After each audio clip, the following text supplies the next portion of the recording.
नमस्कार. माय रेसिपीज मराठी या आपल्या यूट्यूब चॅनलवर तुमचे मनापासून खूप खूप स्वागत. तर आज मी बनवत आहे अगदी झटपट 15 ते 20 मिनिटात तयार होणारा रसरशीत असा मूग डाळीचा हलवा. तर वेळ न घालवता लगेच रेसिपीला सुरुवात करूया. तर गॅसवर मी एक कढई ठेवली आहे. आता त्यामध्ये 1 वाटी मूग डाळ घालायची. तर ही मूग डाळ मी अगोदरच स्वच्छ निवडून घेतली आणि एका ओलसर सुती कापडाने ती पुसून घेतली आहे. म्हणजे याला असलेला स्टार्च वगैरे तो निघून जातो. तर आता कलत्याने एकसारखे हलवत ही मूग डाळ आपल्याला छान अशी सोनेरी रंग येईपर्यंत भाजून घ्यायची आहे. लो टू मीडियम फ्लेमवर आपल्याला ही मूग डाळ चांगली भाजून घ्यायची आहे.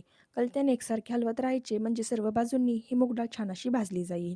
तर साधारण 3 ते 4 मिनिटानंतर पहा अशा प्रकारे या मूग डाळीला हलकासा सोनेरी रंग येऊ लागतो. आता यामध्ये अर्धा चमचा तूप घालायचे आणि तूप घातल्यानंतर पुन्हा कलत्याने एकसारखे हलवत आपल्याला ही मूग डाळ या तुपामध्ये छान अशी परतून घ्यायची आहे. तूप घातल्यानंतर गॅसची फ्लेम लो ठेवायची आणि कलत्याने एकसारखे हलवत राहायचे. तर लो फ्लेमवरच आपल्याला ही मूग डाळ छान अशी तुपामध्ये चांगली सोनेरी रंग येईपर्यंत परतून घ्यायची आहे. तर साधारण 3 ते 4 मिनिटानंतर पुन्हा ही मूग डाळ पहा अशा प्रकारे छान अशी सोनेरी रंगावर परतली जाते. तर एकूण 7 ते 8 मिनिटे मला इतकी 1 वाटी मूग डाळ भाजण्यासाठी लागलेली आहे. तर अशा प्रकारे छान असा सोनेरी रंग आला की मूग डाळ आता एका ताटामध्ये काढून घ्यायची आणि पूर्णपणे थंड होऊ द्यायची. थंड झाल्यानंतर एका मिक्सरच्या भांड्यात घालायची आणि अगदी बारीक अशी वाटून घ्यायची आहे. जितकी शक्य होईल तितकी आपल्याला ती बारीक वाटायची आहे. तर अशा प्रकारे अगदी रव्याप्रमाणे हे पीठ तयार झालेले आहे.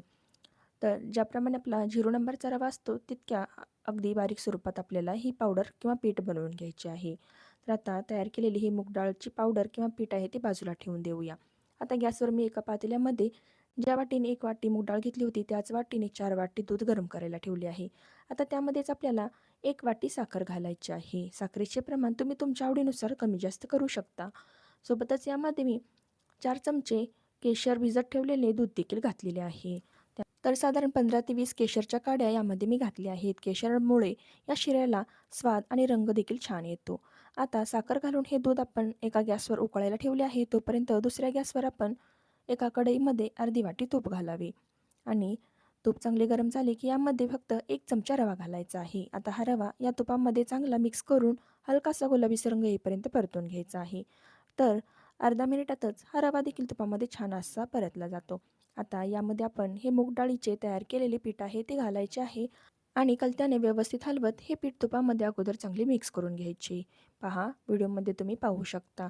तर आपण मूग डाळ अगोदर छान अशी भाजून घेतलेली होती त्यामुळे आता इथे हे मूग डाळीचे पीठ आपल्याला फार असे जास्त वेळ भाजायची आवश्यकता नाही.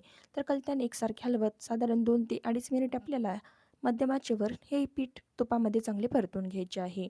तर पीठ तळाशी चिटकू नये यासाठी मी कलत्याने एकसारखे हलवत आहे. तर अशा प्रकारे हे पीठ थोडेसे फुलले आणि त्याचा छान असा सुवास येऊ लागला की हे मूग डाळीचे पीठ छान असे भाजले आहे समजायचे. आता यामध्ये साखर आणि केशर घालून जे दूध आपण उकळायला ठेवले होते ते दूध थोडे थोडे करून अशा प्रकारे या कढईमध्ये घालायचे आहे. तर सुरुवातीला तुम्हाला हे मिश्रण थोडेसे पातळसर वाटू लागेल, परंतु कलत्याने एकसारखे हलवत राहायचे म्हणजे हे दूध देखील या मूग डाळीच्या पिठामध्ये छान असे आटले जाते. कलत्याने आपल्याला एकसारखे हलवत राहायचे आहे जेणेकरून यामध्ये गुठळ्या अजिबात होणार नाहीत. तर मध्यम आचेवरच आपल्याला हा शिरा शिजवत ठेवायचा आहे.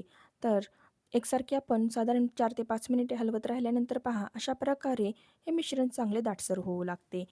तर आपण अगोदरच दुधामध्ये साखर घातली होती त्यामुळे अगदी सोप्या पद्धतीने इथे आपला हा मूग डाळीचा शिरा देखील तयार होत आहे. कारण वरतून साखर घातल्यानंतर शिरा आणखीन चिकट होण्याची शक्यता असते.